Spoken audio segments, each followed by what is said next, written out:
Hello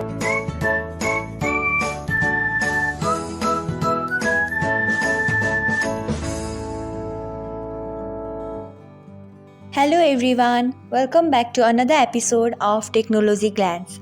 Today in this video, I am going to guide you through how you can turn on two-step verification on TikTok.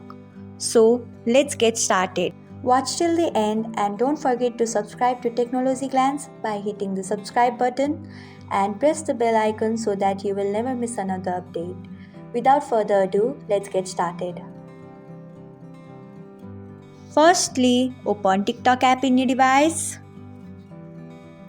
Then go to profile icon. After that, tap on three lines icon. Then tap on settings and privacy. After that, tap on security. Then tap on two-step verification. After that, tap on turn on. Then type your email address.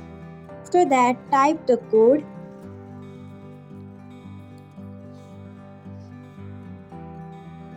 Then add to trusted devices.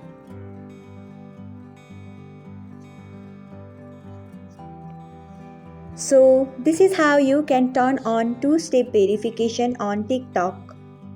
Thanks for watching. If you found this guide helpful, we would love it if you hit the thumbs up button below. We upload great new tech tutorials like this one every day. So don't forget to subscribe to our channel and hit the bell icon to get an update as soon as we post a video.